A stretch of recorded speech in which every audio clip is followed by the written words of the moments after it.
j'ai commencé à prendre les Écritures, les promesses d'aujourd'hui, pour lui présenter la parole. Et quand j'ai commencé à lui présenter les promesses, alors, il s'est rendu compte que, oh, tu es un pasteur du message. Je dis oui, mais je suis un pasteur du message. Mais je suis un frère comme toi, il n'y a pas de problème. Mais voilà ce que Dieu avait dit, voilà les promesses que Dieu avait dites. William Aaron Branham n'est pas un homme qui est sorti du néant. Ce n'est que l'accomplissement de la parole de Dieu qu'il avait annoncée bien avant. Ce n'est pas une nouvelle doctrine.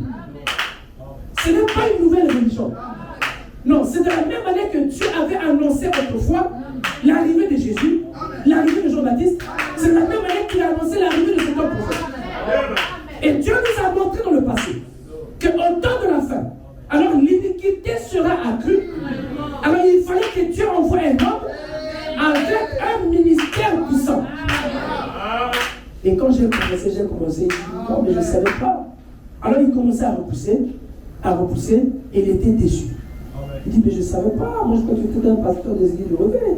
Je lui ai dit, on peut parler, il n'y a pas de problème. Ici, c'est juste la parole de Dieu. Et je lui ai montré que le comble, c'est quoi? C'est qu'on vous a fait avaler. On vous a fait comprendre que William Aaron Branham n'est pas un prophète. Et vous-même, en tant que vous qui êtes des prédicateurs et des pasteurs, vous érigez. C'est-à-dire que vous orientez vos églises à rejeter le prophète. Comme quoi le dernier des prophètes, c'est Jean-Baptiste. Mais Jean-Baptiste n'est pas le dernier des prophètes. Même dans la Bible, ce n'est pas Jean-Baptiste. Alléluia. Paul qui est venu, Paul était un prophète majeur. Donc j'ai montré à ce frère-là que c'est l'esprit religieux régnant en train de séparer et d'égarer les enfants de Dieu qui vous fait croire que frère Branham n'est pas un prophète et qu'il est venu avec un nouveau message. Mais ce que lui prêche, c'est ce que Paul a prêché. Mais la parole de Dieu, Malachie devait s'accomplir. Les autres écritures, les autres promesses devaient s'accomplir. Mais ce qui se passe, c'est quoi? C'est que les gens prétendent. Les gens prétendent aimer Dieu, mais quand la parole de Dieu vient, ils rejettent. Et le prophète ici dit, il dit comment un homme peut dire qu'il a le Saint-Esprit, mais il rejette la parole. Ça veut dire quoi? Comment tu as le Saint-Esprit en toi et l'écriture, la parole de Dieu? Pas seulement l'écriture, regarde l'écriture, la parole. La parole vivante. La parole de Dieu vient, mais tu rejettes cette parole. Comment le Père peut rejeter le Fils? Ça signifie que tu n'as pas le Père. La Bible dit celui qui a le Père a le Fils. Celui qui a le Fils a le Père. Donc tu ne peux pas avoir le Père, l'Esprit et rejeter la parole, c'est pas possible. Amen. Tu ne peux pas dire que tu as le Saint-Esprit et que je prenne la Bible, que je te présente les promesses et que toi tu les rejettes. Ça signifie que ce qui est en toi ou ce qui est sur toi, c'est une onction. L'onction est différente du baptême du Saint-Esprit. Donc les gens confondent l'onction qu'ils ont de prêcher la parole de Dieu, le ministère qu'ils ont, avec la vie de Christ. Le baptême du Saint-Esprit, c'est autre chose. Les gens peuvent avoir les temps. Et la Bible dit que les temps et les appels sont sans réponse. Dieu ne se répond pas. Dieu ne se répond pas de ses appels. Dieu ne se répond pas de ses temps.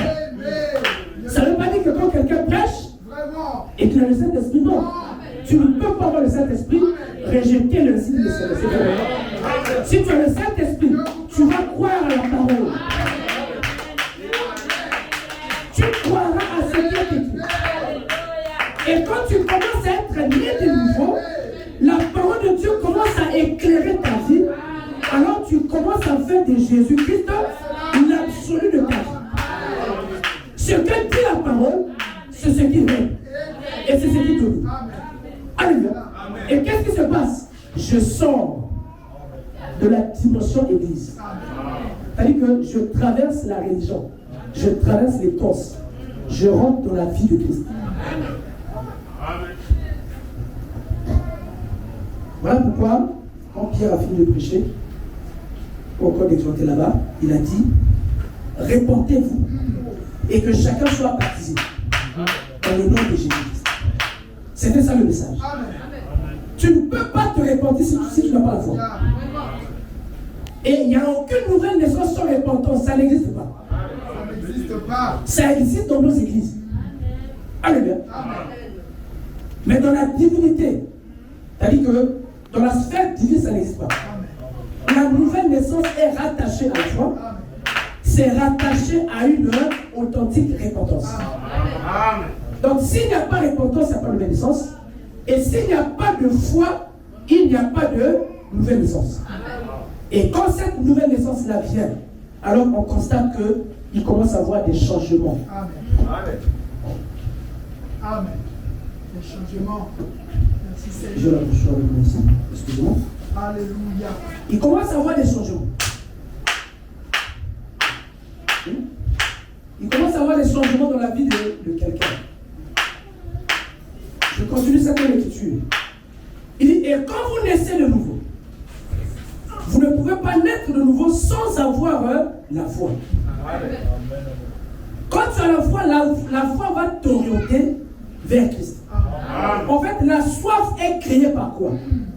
La soif est créée par la foi. C'est quand un homme et une femme a la foi que cet homme ou cette femme va commencer à avoir soif. Soif de Jésus, soif de la parole de Dieu, soif de voir les promesses de Dieu s'accomplir, soif de comprendre les Écritures. Tu peux lui donner quelque chose d'à peu près. Il peut accepter aujourd'hui, mais sa soif ne sera jamais étanchée. La soif va rester là. Pourquoi? Parce que cet homme ou cette femme a la foi. Vous ne pouvez pas être né de nouveau sans avoir la foi. Il dit c'est juste. Donc, vous voyez, sur mon croquis ici, donc la statue n'est pas faite, sur mon croquis ici, j'ai comme fondement, point de suspension. Il dit la foi est le fondement de tout cela. C'est-à-dire que tout commence par la foi. Et il faut lire la Bible, Colossiens, je passe à Bible ou bien Romains. Il dit que la foi vient de ce commentaire. Nous pensons que nous devons fabriquer notre propre foi. Non, on ne fabrique pas la foi. La foi, ce n'est pas quelque chose. Je vais dans la maison et je dis que j'ai la foi, je crois en Dieu. Non. La Bible et le message et le frère madame disent, même Satan croit. Même le diable croit. Ce n'est pas ça la foi.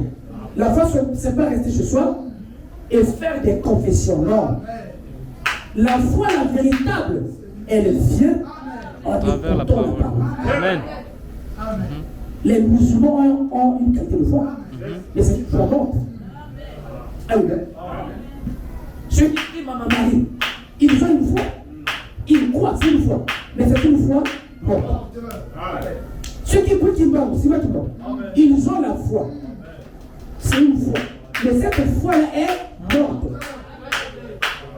Il y a aujourd'hui des gens qui prient William Barambana. Ils croient que William Barambana est leur Dieu. Ils croient en cela. Mais c'est une foi qui est morte.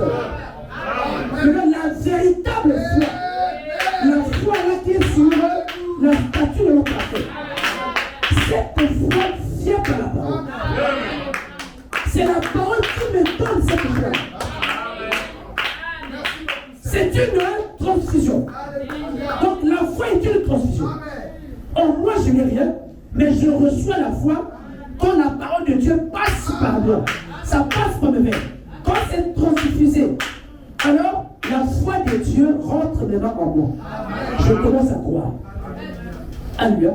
Sinon, c'est une foi morte. En fait, ça signifie quoi? L'homme, en tant qu'être esprit, ce que j'ai montré la semaine passée, l'homme, en tant qu'être esprit créé à l'image de Dieu, en tant qu'homme immatériel, il a la foi. C'est-à-dire qu'il me croit. Voilà pourquoi, vous allez voir même les hommes de science, ils ont créé. Ils créent à partir du fait qu'il croit. Quand il a besoin de quelque chose, d'une découverte, alléluia, il croit tellement à cette découverte-là, il veut posséder cela. Alors, étant donné qu'il est cette image-là, esprit, alors ça fait que il peut posséder la chose, ou encore des inspirations peuvent lui être données pour posséder ce qu'il veut. Parce que tout homme ayant le côté esprit a une sorte de foi. Mais cette sorte de foi doit être basée, ça doit s'asseoir, le véritable ou encore la véritable foi doit venir par l'évangile, par la parole. Et cette parole-là, ce n'est pas la parole d'un homme. Ce n'est pas ce que dit l'Église, mais c'est ce que dit Dieu. Et nous savons que la parole de Dieu vient par des prophètes. Amen. Dieu vous bénisse. Merci Seigneur. Je continue ici. Donc vous voyez, sur mon côté ici, j'ai comme fondement, pas de suspension, il dit la foi est le fondement de tout cela. Amen. Car sans la foi, il est impossible d'être agréable à Dieu. Amen. Car sans la foi, il est impossible d'être agréable à Dieu. Car celui qui vient à Dieu doit croire que Dieu existe et qu'il est le rémunérateur de ceux qui le cherchent. Sans la foi, on ne peut pas être agréable à Dieu. C'est-à-dire que sans attacher son esprit au ainsi dit le Seigneur qui est la parole. Alléluia. Donc, tant que nous n'attachons pas notre esprit, notre foi à ce que dit la parole de Dieu, nous ne pouvons pas être agréables à Dieu. Je causais avec une collègue dans la semaine et je suis en train de l'exhorter, lui montrant qu'il y a beaucoup de messages. Aujourd'hui, si on vient avec le message de Noé, ce message n'est plus d'actualité aujourd'hui. Mais c'est la parole. Et ça n'a plus sa place aujourd'hui. Si on vient avec un message qui dit que Dieu, le Père, il va envoyer un libérateur, un sacrifice, un sacrificateur, plutôt un sacrifice, pour venir payer nos péchés de sécurité, ça ne marchera pas. Ce message-là était bon pour une époque donnée. Maintenant, là, ça devient de l'histoire. Donc, à chaque époque correspond un message que Dieu envoie à son peuple. Et Dieu n'envoie pas le message au moyen de tout le monde. Dieu envoie le message par un prophète. Amen. Et vous allez remarquer que de tout temps, les prophètes de Dieu ont toujours été rejetés. Amen. Soit ils ont été rejetés, soit ils ont été mal compris. Il y a deux choses. Quand Dieu envoie un prophète, soit il va être rejeté, quand il est accueilli, il va être mal compris. Et Frère Branham lui-même, il explique. Il dit que quand un message vient, quand Dieu envoie un prophète avec un message, quelque temps après, il dit le peuple, le groupe qui reçoit ce prophète, il dit finissent par s'organiser. Est-ce que quelqu'un comprend? Est-ce que quelqu'un comprend? Il dit le groupe ou le peuple qui reçoit ce messager, qui reçoit ce prophète, il dit qu'après le départ de ce prophète-là, ce groupe-là finit par s'organiser. C'est-à-dire que ce groupe-là finit par devenir une dénomination. Pourquoi il devient une dénomination? Parce qu'il ne place pas au centre la parole ou le message apporté par le prophète. Quand le message apporté par le prophète n'est pas placé au centre, alors les groupes vont s'organiser. Ils vont rester avec toi. Ils vont rester avec ce que les pharisiens étaient restés avec. Les scribes, du temps de Jésus, quand Jésus vient, les scribes étaient restés avec les coquilles. C'était des coquilles de la loi de Moïse. Partout ils passaient, ils avaient. Moïse a dit. Alléluia. Mais ils n'avaient plus de vie. Il n'y avait plus de vie dans ce qu'ils disaient. C'était simplement une couverture qui était restée avec eux.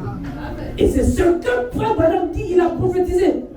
Il dit quand le messager est envoyé et qu'il a apporté son message, quand il se retire, le groupe qui reste finit par devenir une dénomination. Et c'est ce qui se passe aujourd'hui. Beaucoup des écrits du message sont devenus des d'illumination.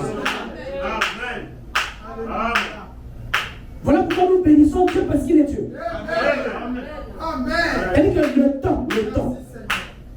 temps c'est un bon juge. Quand on veut se paniquer là, si on est un peu sage, laissons seulement le temps. Tout va se révéler. Maintenant là, nous avons posé des questions. Ou bien il y a une raison. Dans les années 90, dans les années 2000, on s'est moqué de notre église. Vraiment. On s'est moqué de notre église. Alléluia. On s'est moqué des catholiques. Amen. On s'est moqué, d'accord. Maintenant là, nous sommes beaucoup. Aujourd'hui.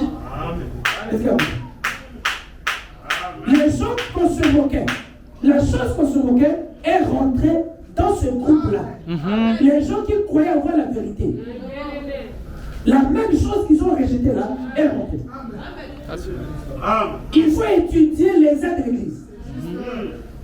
Après que les Pierre et les Paul ont prêché, alors l'Église catholique a commencé comment? Ça a commencé par la perversion, l'ajout de la parole. Donc il y a eu, je ne sais pas, 2 apôtres qui sont allés à Rome, ils ont prêché, ils ont été pourchassés, et quand ils ont quitté Rome, après avoir prêché l'évangile, et qu'il y a quelques personnes qui avaient cru, on les a chassés, ils sont partis. Quand ils sont partis, le groupe qu'ils avaient laissé, ils ont introduit des trucs que eux, ils ne leur avaient pas prêché. Et c'est là la naissance de l'Église catholique romaine. Et c'est la même chose qui s'est passée aujourd'hui. Frère Madame appelle ça par les créneaux. Des créneaux et des dogmes. Credo et dogme, c'est quelque chose que vous ne pouvez pas soutenir par la parole. Amen. Et William Branham étant prophète de Dieu, confirmé, il s'est assis sur l'enseignement de Paul, sur la Bible. Il n'y a pas quelque chose que William Branham a prêché qui a contredit Paul, ou bien qui a contredit la vision de Jean dans l'Apocalypse. Il est plutôt venu pour mettre à nu, pour ouvrir, selon la mission que Dieu lui a envoyée, mettre à la lumière les Écritures de la Bible. Ce que les prophètes avaient dans l'Ancien Testament, juste dans le Nouveau Testament. Et maintenant là, quand je réfléchis, j'ai dit, bon, où est-ce que nous en sommes? Chez nous, on dit, route des cartons. Mais où est-ce qu'on dit? On s'est moqué des autres, d'accord, maintenant ici, là, on est où? Donc vous voyez des gens aujourd'hui qui ne peuvent pas soutenir leur prise de position ni par la Bible, ni par les enseignements de Pharaon. Et ils veulent faire passer William Branham pour un faux prophète. Vraiment. Des choses que lui n'a pas dites. Que les gens commencent à enseigner. Que les gens commencent à propager. Alors que ce prophète est resté fidèle à Jésus-Christ. J'ai vu des gens aimer Dieu. Le frère Branham aimait Jésus. C'est vrai. C'est-à-dire que même quand je lis la Bible, il y a des gens qui aimaient Dieu. Mais William Branham, c'est-à-dire que le degré d'amour qu'il avait pour la personne de Jésus, c'était incontrôlable, c'était incroyable. Donc un homme qui a sacrifié sa vie, à être fidèle à la parole, et qui a été clair dans ses enseignements, mais les gens qui viennent après lui commencent à introduire des dogmes, commencent à créer des ismes.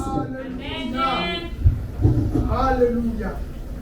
Ils écartent maintenant les gens de la vision de la Bible et de ce qu'on a prêché. Amen. Ce qui est étonnant, c'est qu'il y a des gens qui croient ça. Vraiment. Dans tout mouvement, il y a toujours des gens qui acceptent. Pourquoi? C'est parce que les gens n'aiment pas. Les gens n'aiment pas la personne de Jésus. Vous savez que tous ceux qui vont dans ces mouvements, c'est les gens qui aiment autre chose à la place de la parole. Quand on aime Jésus, on ne votera jamais. Frère Branham disait, je préfère marcher seul. Si vous partez à gauche, vous êtes dans la fausseté, même si même et que moi je suis seul, je sais que je suis avec la parole de Dieu. Il dit, je ferai mon chemin seul. Amen. J'accepte de faire mon chemin seul, tout en restant avec Jésus. Ce que les hommes acceptent aujourd'hui. Les hommes suivent le groupe nouveau. Comme vous l'avez dit, le pasteur de toute façon, c'est la le Saint-Esprit n'agit jamais comme ça. William Aaron Branham n'agissait pas comme ça. Paul n'a jamais agi comme ça. Paul a même fait face à Pierre et à son frère. Paul était seul. Les pierres, les gens et les bateaux, c'était les anciens. Qui pouvait lever son petit homme devant Pierre? Pierre a marché avec le maître. Jean était toujours aux côtés du maître. Bon, toi tu n'étais pas là. Alors essaie de lever ton petit homme. Mais quand le Saint-Esprit est venu et que Paul a reçu sa commission, Paul s'est levé devant Pierre. Amen. Paul a dit à Pierre que tu as tort. Paul a dit à Jean, c'est vrai que tu es prophète, mais ça, tu n'as pas vu ça. Amen. Tu n'as pas vu ça, tu n'as pas vu. Laisse-moi te faire voir ça. Et la Bible dit que c'est Jacques. Jacques qui était docteur, c'est Jacques qui essaie un peu de mépriser Paul. C'est Jacques qui essaie un peu d'aller dans les Écritures avec Paul. Mais Paul ne s'est pas arrêté, non. Paul a vu tous les anciens partis d'un côté. Paul a dit non, c'est pas ce que Dieu me dit. Le Saint-Esprit me dit autre chose. Il dit, vous êtes en erreur.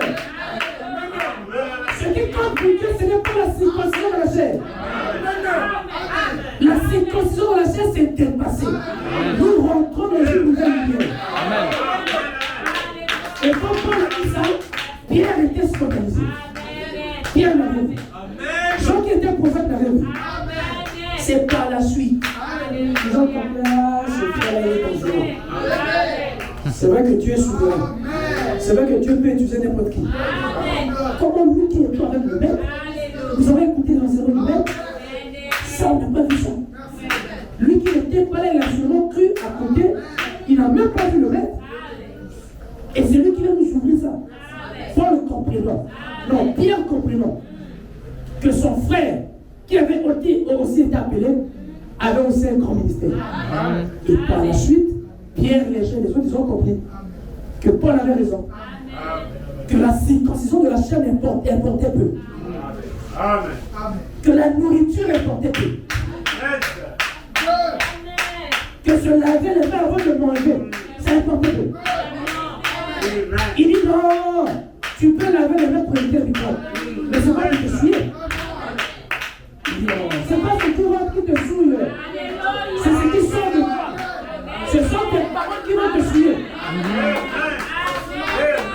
Et Paul est monté plus haut que tout le monde. Pourquoi? Parce que Paul avait reçu la révélation. Et Paul ne pouvait pas suivre le groupe. Non. On ne suit pas le groupe. On suit le mouvement de Dieu. Amen. On suit la conduite du Saint-Esprit.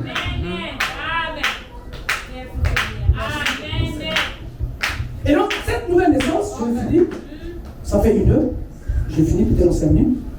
Dans cette nouvelle naissance ici, bien aimé, le Seigneur invite chacun à comprendre que quand tu viens, tu vas être changé. Amen. Ce changement-là, je vais dire quelque chose.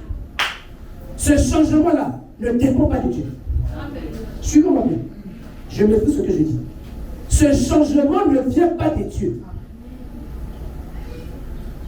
La faute incombe à Dieu quand Dieu ne vous a pas envoyé un homme.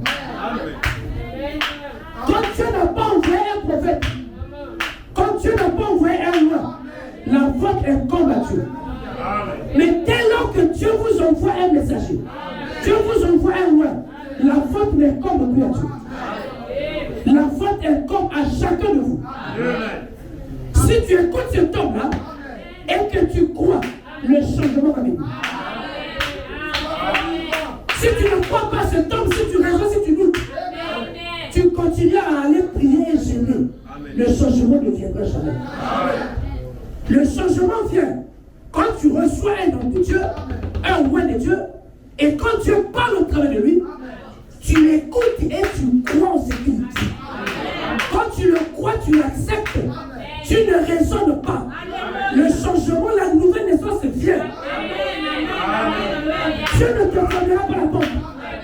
Parce que quand Dieu envoie un serviteur, quand Dieu envoie un don, quand Dieu envoie un homme, alors cet homme-là devient co-ouvrier De la même manière que Jésus-Christ travaille. Et cet homme vient de parler de travail aussi. Et si tu crois à cet homme-là, alors tu reçois la nouvelle vie. Tu reçois le changement. Si elle ne te rejettera pas, je suis